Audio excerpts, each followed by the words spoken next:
Human bonding is the process of development of a close, interpersonal relationship.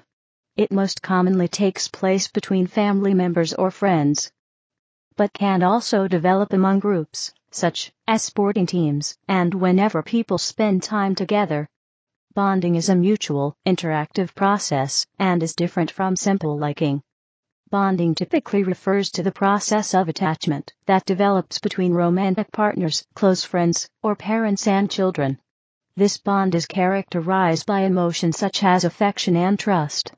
Any two people who spend time together may form a bond. Male bonding refers to the establishment of relationships between men through shared activities that often exclude females. The term female bonding refers to the formation of close personal relationships between women. Etymology. The term comes from the 12th century Middle English word band, which refers to something that binds, ties, or restrains. In early usage, a bondman, bondwoman, or bondservant was a feudal serf that was obligated to work for his or her lord without pay. In modern usage, a bondsman is a person who provides bonds or surety for someone. Early views. In the 4th century BC, the Greek philosopher Plato argued that love directs the bonds of human society. In his Symposium, Eryximachus, one of the narrators in the dialogue, states that love goes far beyond simple attraction to human beauty.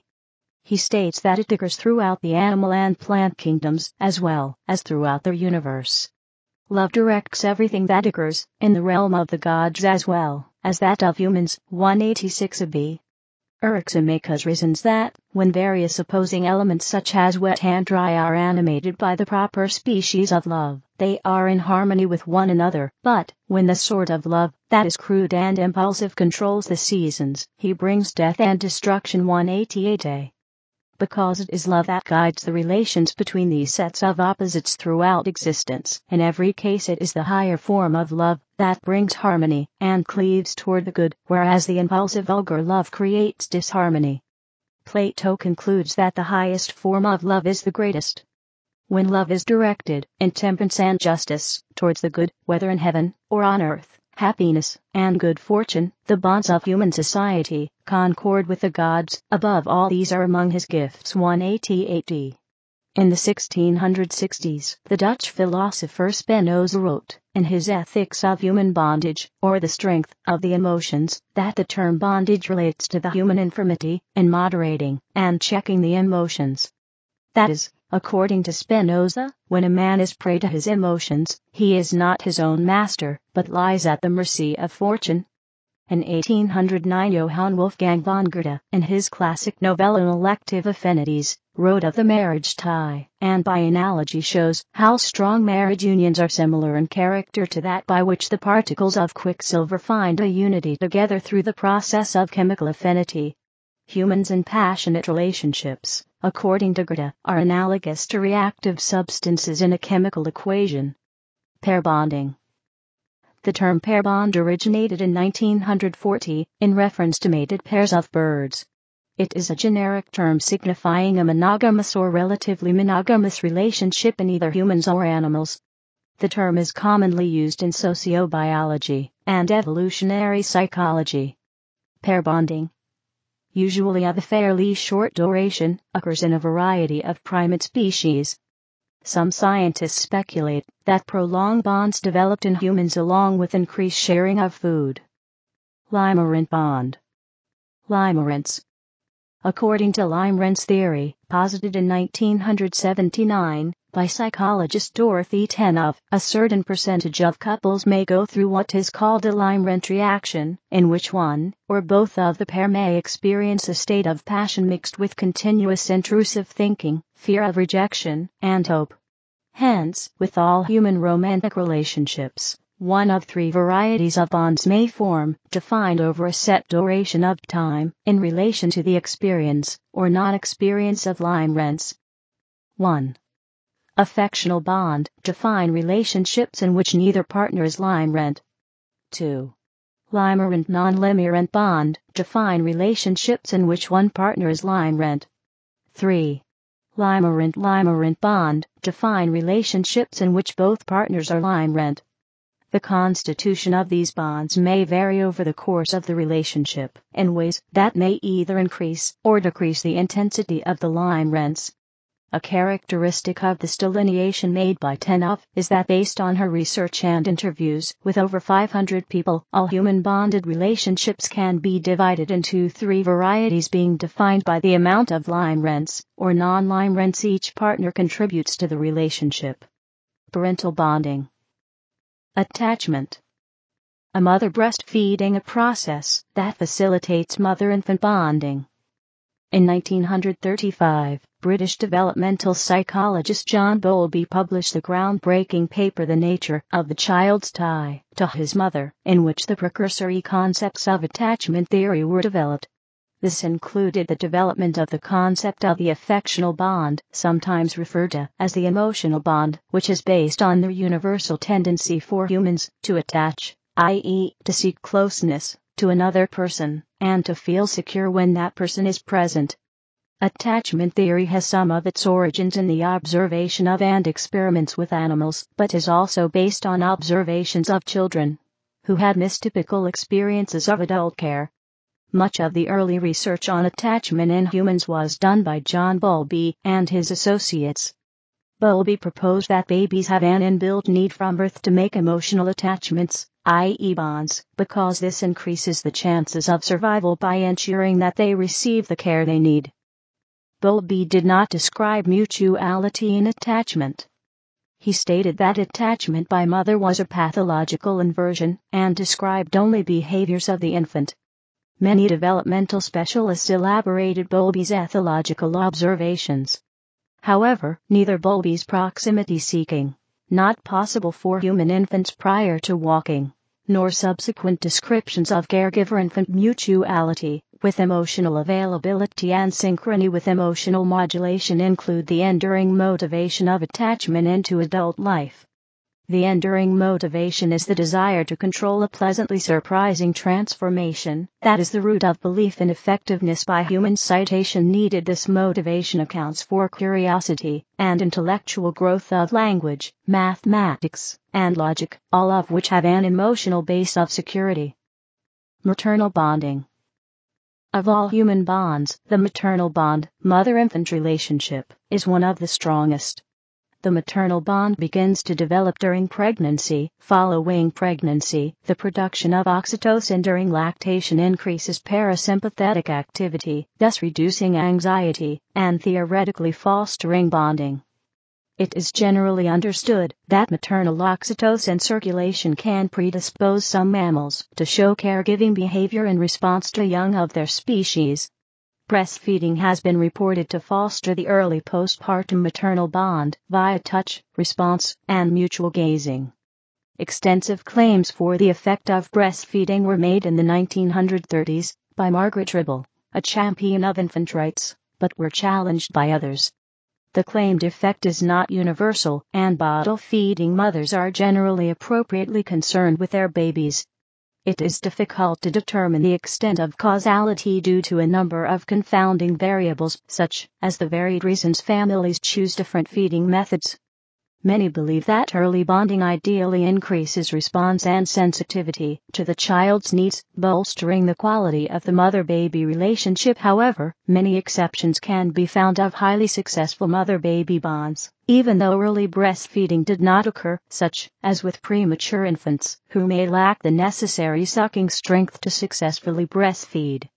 Research following Bowlby's observations above created some concern about whether adoptive parents have missed some crucial period for the child's development.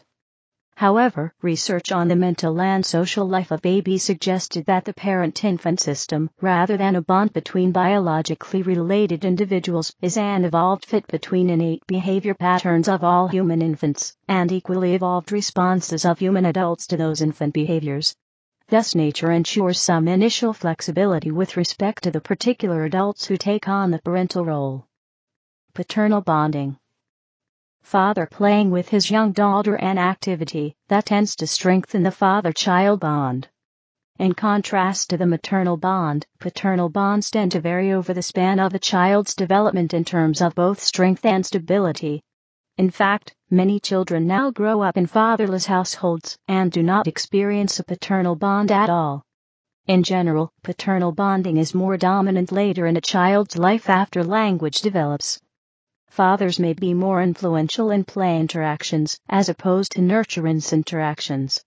Father-child bonds also tend to develop with respect to topics such as political views or money, whereas mother-child bonds tend to develop in relation to topics such as religious views or general outlooks on life. In 2003, a researcher from Northwestern University in Illinois found that progesterone, a hormone more usually associated with pregnancy and maternal bonding, may also control the way men react towards their children. Specifically, they found that a lack of progesterone reduced aggressive behavior in male mice and stimulated them to act in a fatherly way towards their offspring. Human-animal bonding. Human-animal bond, human-to-animal contact is known to reduce the physiological characteristics of stress. Human bonding with an emu in Australia. Human bonding with a nurse shark in Brazil. A small child bonding with a cat. The human-animal bond can be defined as a connection between people and other animals, domestic or wild, be it a cat, as a pet or birds outside one's window.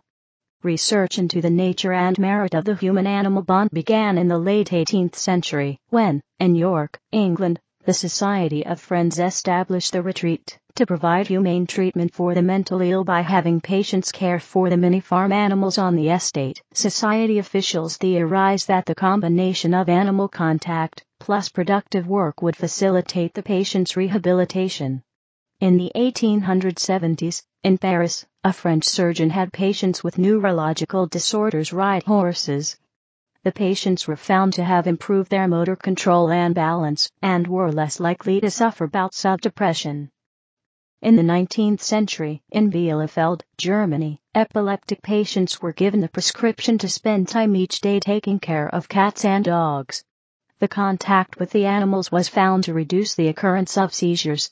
In 1980, a team of scientists at the University of Pennsylvania found that human-to-animal contact was found to reduce the physiological characteristics of stress, specifically, lowered levels of blood pressure, heart rate, respiratory rate, anxiety, and tension were all found to correlate positively with human-pet bonding.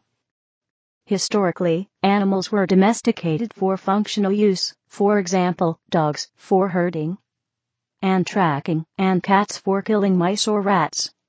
Today, in Western societies, their function is primarily bonding. For example, current studies show that 60–80% of dogs sleep with their owners at night in the bedroom, either in or on the bed. Moreover, in the past the majority of cats were kept outside, barn cats, whereas today most cats are kept indoors, house cats, and considered part of the family. Currently, in the U.S., for example, 1.2 billion animals are kept as pets, primarily for bonding purposes. In addition, as of 1995 there were over 30 research institutions looking into the potential benefits of the human-animal bond. Neurobiology. There is evidence in a variety of species that the hormones oxytocin and vasopressin are involved in the bonding process and in other forms of prosocial and reproductive behavior. Both chemicals facilitate pair bonding and maternal behavior in experiments on laboratory animals. In humans, there is evidence that oxytocin and vasopressin are released during labor and breastfeeding, and that these events are associated with maternal bonding. According to one model, social isolation leads to stress, which is associated with activity in the hypothalamic pituitary adrenal axis, and the release of cortisol. Positive social interaction is associated with increased oxytocin. This leads to bonding, which is also associated with higher levels of oxytocin and vasopressin, and reduced stress and stress-related hormones. Oxytocin is associated with higher levels of trust in laboratory studies on humans. It has been called the cuddle chemical for its role in facilitating trust and attachment. In the reward centers of the limbic system, the neurotransmitter dopamine may interact with oxytocin, and further increase the likelihood of bonding. One team of researchers has argued that oxytocin only plays a secondary role in affiliation, and that endogenous opiates play the central role. According to this model, affiliation is a function of the brain system's underlying reward and memory formation. Because the vast majority of this research has been done on animals, and the majority of that on rodents, these findings must be taken with caution when applied to humans. One of the few studies that looked at the influence of hormones on human bonding compared participants who had recently fallen in love with a control group. There were no differences for most of the hormones measured, including LH, estradiol, progesterone, DHEAS, and androstenedione. Testosterone and FSH were lower in men who had recently fallen in love, and there was also a difference in blood cortisol for both sexes, with higher levels in the group that was in love. These differences disappeared after 12-28 months, and may reflect the temporary stress and arousal of a new relationship. Weak ties. In 1962, while a freshman history major at Harvard, Mark Granovetter became enamored of the concepts underlying the classic chemistry lecture, in which weak hydrogen bonds hold huge numbers of water molecules together, which themselves are held together by strong covalent bonds. This model was the stimulus behind his famous 1973 paper The Strength of Weak Ties, which is now considered a classic paper in sociology. Weak social bonds are believed to be responsible for the majority of the embeddedness and structure of social networks in society, as well as the transmission of information through these networks. Specifically, more novel information flows to individuals through weak than through strong ties. Because our close friends tend to move in the same circles that we do, the information they receive overlaps considerably with what we already know. Acquaintances, by contrast, know people that we do not, and thus receive more novel information. Debonding and loss. In 1953, sociologist Diane Vaughan proposed an uncoupling theory. It states that during the dynamics of relationship breakup, there exists a turning point, only noted in hindsight, followed by a transition period in which one partner unconsciously knows the relationship is going to end, but holds on to it for an extended period, sometimes for a number of years. When a person to which one has become bonded is lost, a grief response may occur. Grief is the process of accepting the loss and adjusting to the changed situation. Grief may take longer than the initial development of the bond. The grief process varies with culture.